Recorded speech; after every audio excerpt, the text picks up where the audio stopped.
Hi gang, welcome to my channel and my second video. If you're watching this video, you're interested in learning how to draw and paint with watercolor. Maybe you're a beginner, maybe you're a seasoned individual just wanting to learn some new skills and have something new to do. I hope I can help. Hi, I'm Rusty Nelson and I'm a college art professor and I've been teaching this subject for 25 years. Today's video is going to be about the fundamental steps in getting started with watercolor, and that starts with drawing. So let's get started. And we're talking about drawing and mark making here.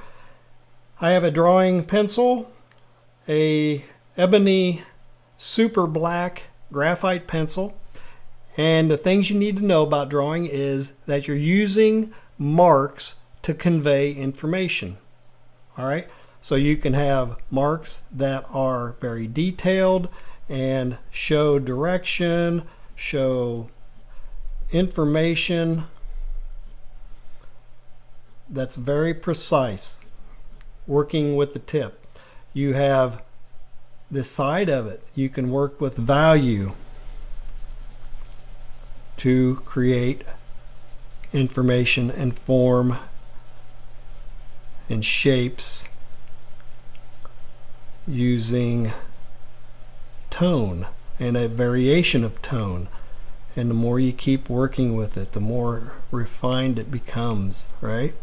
So I'm drawing a circle right there, or a sphere. And I'm just going to keep pushing it around. If I want to, I can combine the two. I can combine some structural marks for definition and structure to create the illusion of form, and then come back and pop in more. All right, so you have structural lines, you have line as value. That's what this is. If you don't want to smudge and have tone, you can create tone by simply repeating a line. And you want character to your line. All right, you don't want a belabored looking line. You want crisp, quick decisions as to what your line is going to do. You can press down and get darker lines. You can press lightly and get light lines. You can use line to create textures. Let's create, look at that. I'm just kind of modeling and squiggling some information in here, and all of a sudden that sphere, it's transforming. It looks more like maybe it's an orange. We got a light source coming in. Let's throw a shadow in here.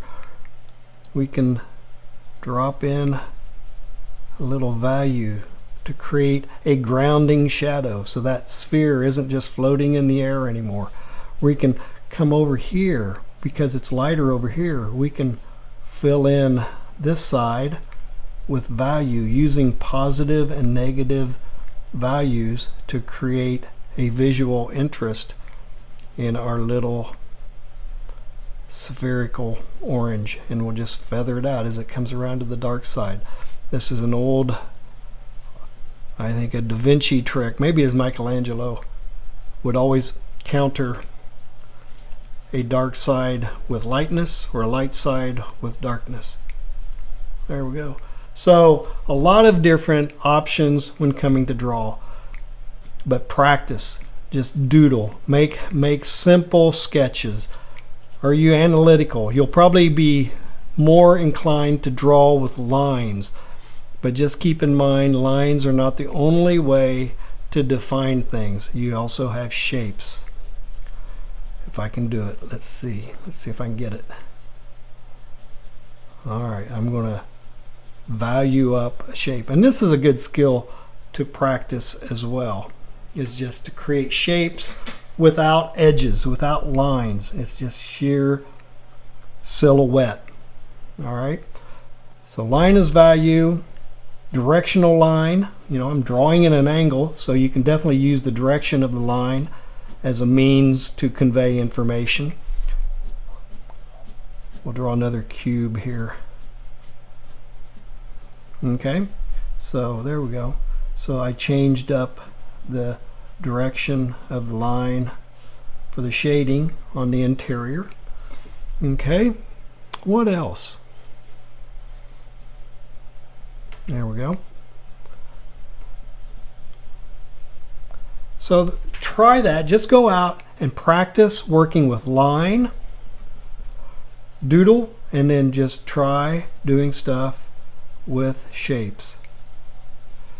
I'm going to draw a big long rectangle here. And just gain some control and ability to make these basic shapes, basic forms, working with the marks you're making with very, very confident strokes. You'll be very uneasy to start with. If this is really truly your first time drawing, that's all you got to do. Just practice these skills. Directional line. Here, let me grab an underhand grip. I'll draw another circle. This is a fast way to get a rough version of a circle. And then what I'm doing here is I'm drawing ellipses on the interior of it, and that helps me to imagine this as a three-dimensional form. And then I'll use structural line, and that's what these are as well, structural lines. They just happen to be straight, but I'm going to use a slightly curved line, and I'm going to draw that circle again. I think you might have seen me do it with the orange up there. And I'm just going to bend, repeat that arced stroke all the way around until it becomes a completed circle. And then we have the cross contour line, and we can see the shape. This line is, the lines I'm doing right now are solely for value.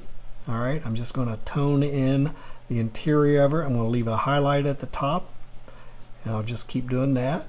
And if I want to feel like it's more circular, let's say it's a pool ball. It's kind of a fuzzy looking pool ball, but it's a striped pool ball. So we're just going to use the elliptical shape that we drew on there to create the stripe on the pool ball. All right, like that.